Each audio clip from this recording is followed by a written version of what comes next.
Bismillahirrahmanirrahim. Assalamu alaikum. I hope all of you are fine and healthy. Today we shall discuss a new topic, that is data integrity, which is in the chapter number 4. So open chapter number 4 from your book and page number 64 from your book. The topic we shall start today is the data integrity and normalization. क्या होता है data integrity? सबसे पहले तो discuss करते हैं data integrity के बारे में. What is data integrity? Write the names of its types. तो data integrity means the reliability and accuracy of data.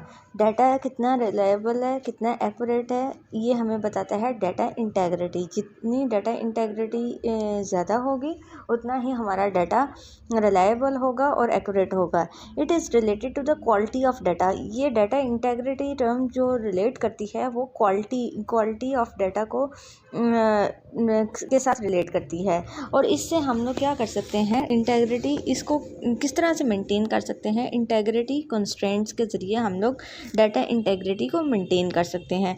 कुछ रूल्स जो होते हैं, कुछ कंस्ट्रेंट्स क्या होती हैं, वो रूल्स होते हैं जो कि डिज़ाइन किए जाते हैं ताकि हम लोग डाटा को कंसिस्टेंट और करेक्ट रख सकें. पीएमएस में डाटा इंटेग्रिटी को मेंटेन करने के लिए, डाटा इंटेग्रिटी को एनफोर्स करने के लिए सेवरल मेथड्स पढ़ाए जाते हैं. ठीक है.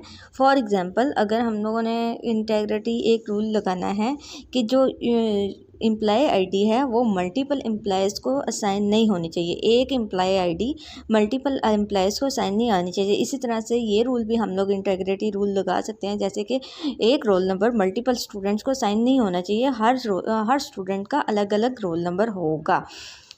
इसकी टाइप्स की बात की जाए तो दो तरह से हम लोग डाटा इंटेग्रिटी को कैटेगराइज करते हैं. That is first is the entity integrity. ठीक है. और दूसरी है हमारे पास रेफरेंशियल इंटेग्रिटी. तो एंटिटी इंटेग्रिटी की बात की जाए तो इसमें होता क्या है, it states that the attribute of primary key can not contain null values.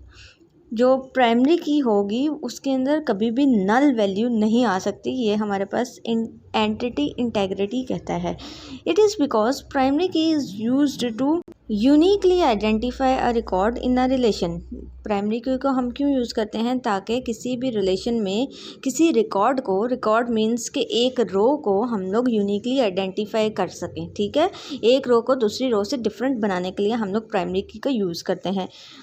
It is not possible to uniquely identify a record in a relation if primary key contain null value. अगर primary key में null value हो जाएगी तो हम लोगों को possible नहीं होगा कि एक रिकॉर्ड को दूसरे रिकॉर्ड से डिफ्रेंशिएट कर सकें. फॉर एग्जांपल, अगर स्टूडेंट का रोल नंबर ही नल होगा, स्टूडेंट का रोल नंबर के जो सेल होगा उसके अंदर हम कुछ नहीं लिखेंगे, तो इट्स मीन कि हम लोग उस स्टूडेंट को दूसरे स्टूडेंट से डिफ्रेंशिएट नहीं कर सकते, क्योंकि वो स्टूडेंट का दो स्टूडेंट्स के नेम भी सेम हो सकते हैं, दो स्टूडेंट की क्लास भी सेम हो सकती है, बाकी एट्रीब्यूट सेम हो सकते हैं, लेकिन दो स्टूडेंट्स का रोल नंबर सेम नहीं हो सकता किसी भी तरह से.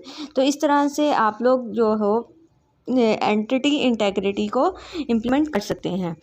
अब एंटिटी इंटेग्रिटी को हम अटेन कैसे करेंगे डीबीएमएस में, तो उसको हम लोग किस तरह से अटेन कर सकते हैं, बाय स्पेसिफाइंग प्राइमरी की इन अ रिलेशन. जब भी हम लोगों ने एंटिटी इंटेग्रिटी अपने टेबल्स में लगानी है तो हम लोगों ने लाजमी तौर पर प्राइमरी की को स्पेसिफाई करना है. प्राइमरी की क्या होती है, वो यूनिक नंबर होता है जो कि यूनिकली आइडेंटिफाई करता है एक टप्पल को पूरे रिलेशन में. ठीक है. जैसे ही आप स्पेसिफाई करेंगे कि आपने इस एट्रीब्यूट को प्राइमरी की बना दिया तो डीबीएमएस क्या करेगा, ऑटोमेटिकली एंटिटी इंटेग्रिटी अप्लाई कर देगा. ठीक हो गया, टेबल्स के ऊपर. तो उसके बाद बात कर लेते हैं the attribute can not contain null values. इस प्राइमरी की में ऑब्वियसली नल वैल्यू नहीं हो सकती. अगर हम लोग अटैम्प्ट करेंगे ऐसा रिकॉर्ड ऐड करने की कोशिश करेंगे जिसमें प्राइमरी की नहीं ऐड करेंगे तो फिर ऑब्वियसली हमें डीबीएमएस क्या करेगा, कोई एरर मैसेज डिस्प्ले कर देगा. इस तरह से हम लोग एंटिटी इंटेग्रिटी को इम्प्लीमेंट करते हैं अपने डीबीएमएस क्यूरीज में. नेक्स्ट बात कर लेते हैं referential integrity. That is the second type of data integrity. Referential integrity states that if foreign की एग्जिस्ट इन अ रिलेशन, अगर किसी रिलेशन में फॉरेन की एग्जिस्ट कर रही है, फॉरेन की ऐसी की होती है जो कि हम लोग चाइल्ड की में रेफ़र करते हैं. ठीक है. The foreign key must match the primary key value of some tuple in the parent relation. अब पेरेंट रिलेशन से जो प्राइमरी की होगी वो मस्ट मैच करेगी फॉरेन की से।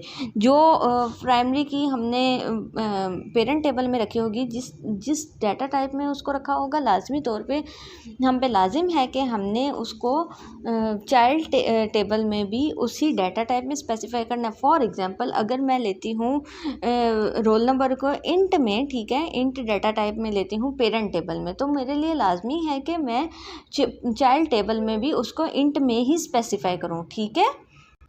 उसके अलावा डाटा टाइप के साथ साथ इनकी वैल्यूज़ का भी सेम होना लाजमी है, ठीक है। जो वैल्यूज़ मैंने पेरेंट टेबल में ऐड की होंगी लाजमी तौर पे वही वैल्यूज़ मेरी चाइल्ड टेबल में एज अ फॉरेन की सेव होंगी, ठीक है। और इस तरह से हो सकता है, इसकी वजह से हम क्या कर सकते हैं, प्रिजर्व कर सकते हैं रिलेशनशिप्स को, कि उसके अंदर से रिकॉर्ड जो सा डिलीट और ऐड बैक वक्त हो, एक वक्त में ही डिलीट हो, एक वक्त में ही ऐड किया जाए, ठीक है। इस तरह से हम लोग दोनों टेबल्स को, दोनों रिलेशंस को कंसिस्टेंट बना सकते हैं, वो एक दूसरे के साथ पैरेलली वर्क करेंगे, ठीक हो गया।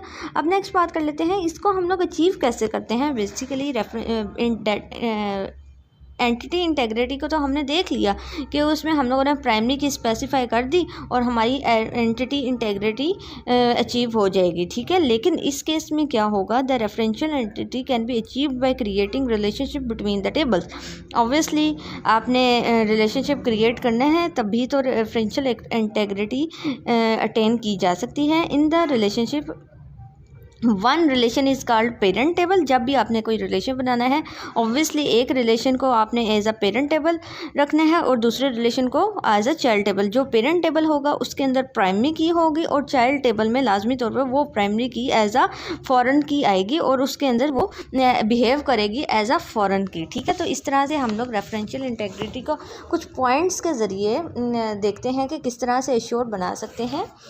The referential integrity ensures the following: a value entered in the foreign key field of the child relation must exist in the primary key field of the parent relation. जब भी हम लोग child relation में कोई value enter कर रहे होंगे और ज़रूरी है कि वो वैल्यू एज अ प्राइमरी की एग्जिस्ट करे पेरेंट टेबल में, तभी तो चाइल्ड रिलेशन में कोई रिकॉर्ड ऐड की कर सकते हैं। अदरवाइज हम it is not possible to add any tuple any row in the child relation, ठीक है। इसके अलावा क्या हो सकता है कि a record can not be deleted from a child relation if matching record exist in the parent table. अगर पेरेंट टेबल में कोई मैचिंग रिकॉर्ड एग्जिस्ट कर रहा है, फॉर एग्जांपल जो आप लोगों को एक फिगर से आप दो टेबल्स आपको गिवन है, ठीक है, पेरेंट और चाइल्ड रिलेशन के, जिसमें एक तो मेरे ख्याल से स्टूडेंट का टेबल है, दूसरा आपका कोर्स का टेबल है, ठीक है। अब जो अगर कोर्स टेबल में से हम लोग रोल नंबर 1 को डिलीट नहीं कर सकते क्योंकि ये हमारे पास स्टूडेंट वाले टेबल में एग्जिस्ट कर रहा है, तो इस तरह से हम लोग रेफरेंशियल इंटेग्रिटी इंश्योर करती हैं कि इनके रेफरेंस मेंटेन रहे, ठीक है, ये इंटेग्रिटी मेंटेन रहे। इसके अलावा क्या है, the primary key value can not B change in the parent relation if the corresponding record in the child की एग्जिस्ट।